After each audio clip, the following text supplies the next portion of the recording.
नमस्कार, आप देख रहे हैं न्यूज 24। मैं हूं आप सभी के साथ Vipnesh Mathur. Breaking with agenda में आप सभी का बहुत बहुत स्वागत है। कानून जरूरी या पत्थर मजबूरी? जी हां, ब्रेकिंग विद एजेंडा में आज चर्चा होगी जुमे की नमाज के बाद देश भर में हुई हिंसा की, आगजनी की, पथराव और विरोध की। चर्चा इसीलिए क्योंकि शांतिपूर्ण विरोध का अधिकार हमें लोकतंत्र देता है, देश का कानून देता है। लेकिन जब विरोध की आड़ में आगजनी की जाए, हिंसा फैलाई जाए, बमबाजी की जाए, पथराव किया जाए, लोगों की जान ली जाए, लोगों को घायल कर दिया जाए, देश की संपत्ति को नुकसान पहुंचाया जाए, तो सवाल उठने लाजमी हैं। तो आज इसी मुद्दे पर उठाएंगे सवाल। पुलिस इस तरह की हिंसा को रोकने में कैसे फेल हुई, कैसे शहर शहर पत्थर इकट्ठा हुए और पुलिस को भनक तक नहीं लगी। ये सारे सवाल इसीलिए क्योंकि शुक्रवार को जुम्मे की नमाज के बाद जो तस्वीरें देश ने देखी, वो अगर हर शुक्रवार को दिखाई देने लगी तो फिर देश किधर जाएगा, सोचिएगा जरूर।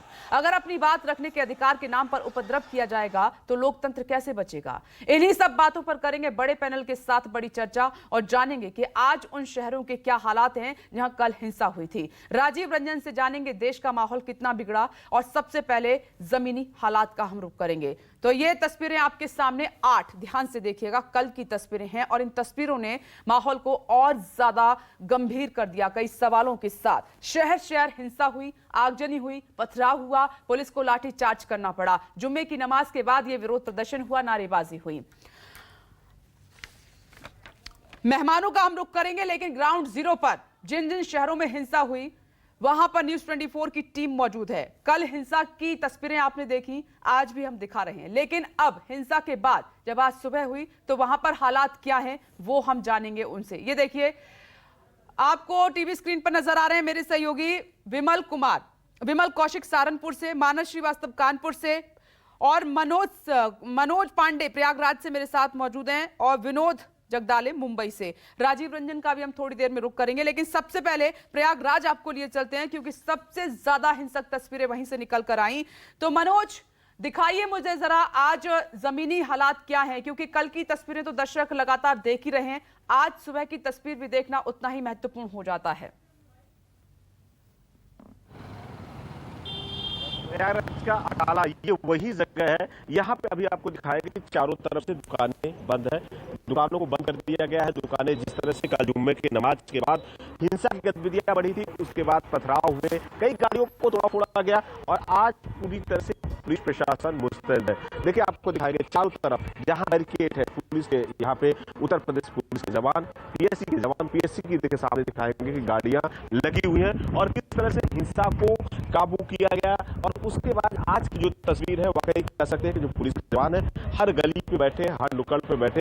इधर दिखाएंगे देखिए जिस तरह से जो वहां पे जो भीड़ आई थी, कह सकते हैं यही से जो हिंसा की गतिविधियों की शुरुआत हुई थी। लोग धीरे धीरे यहीं पे एकत्रित होने कर दिए थे, क्योंकि गली नंबर 1, गली नंबर 2, गली नंबर 3 यहीं पे भीड़ था। उसके बाद भीड़ झुंड में एक साथ आगे बढ़ना शुरू कर दिया। देखिए, लगातार यहाँ से सुबह से नगर निगम की जो गाड़ियां थी सभी पत्थरों को उठा के ले जा रही थी, लेकिन इतने यहाँ पे शीशे को तोड़े गए, इतने गाड़ियों को तोड़े गया है। अब साफ तौर पे देखिए कि ये दुकान थी, भीड़ इतना बेकाबू था। देखिए, बाकायदा इस दुकान के पूरे शीशे टूटे हुए हैं और ईंट सामने से आपको दिख रहे हैं। तो अंदाजा इस बात लगाया जा सकता है कि सबसे बड़ा सवाल था, क्योंकि देखिए दूसरी तरफ हम दिखाएंगे जिस तरह से यहाँ पे पहले से कहा गया था कि जुम्मा के दिन दुकानों को बंद रखा जाएगा। अब पीछे देखें कि 1-2 दुकानें हैं, वहां पे बाकायदा पोस्टर लगाया गया है, जुम्मे के दिन दुकान बंद था। पुलिस प्रशासन को इस बात की भनक थी तो उसको पहले से कार्रवाई करना चाहिए था। इससे पहले कानपुर में इस तरह की घटना हो चुकी थी, जुम्मे का दिन ही था और इस बार भी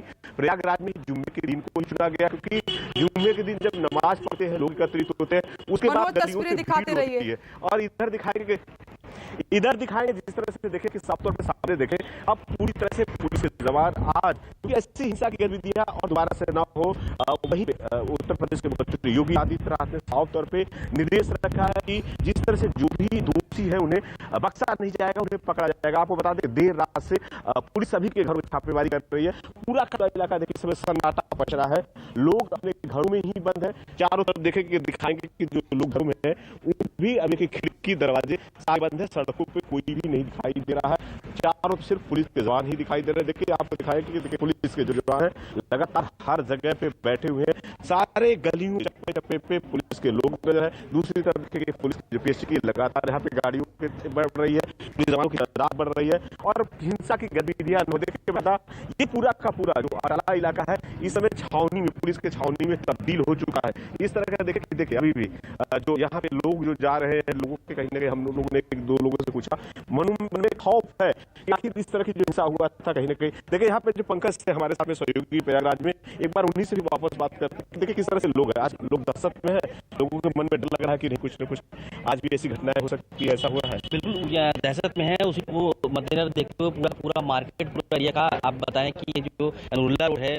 खुल्दाबाद है और अटाला है और मीरापुर गोल पार्क है, वहाँ की पूरी मार्केट आज भी बंद है। मनोज, थोड़ा ऑडियो में डिस्टरबेंस हो रही है, इसको दुरुस्त कराते हैं, फिर मैं आपका रुख करूंगी। तो आपने देखा प्रयागराज का हाल की छावनी में तब्दील है पूरा इलाका, चप्पे चप्पे पर नजर है सुरक्षा बल की, क्योंकि यहीं पर सबसे ज्यादा आगजनी हुई, तोड़फोड़ हुई, माहौल यहाँ पर सबसे ज्यादा खराब हुआ।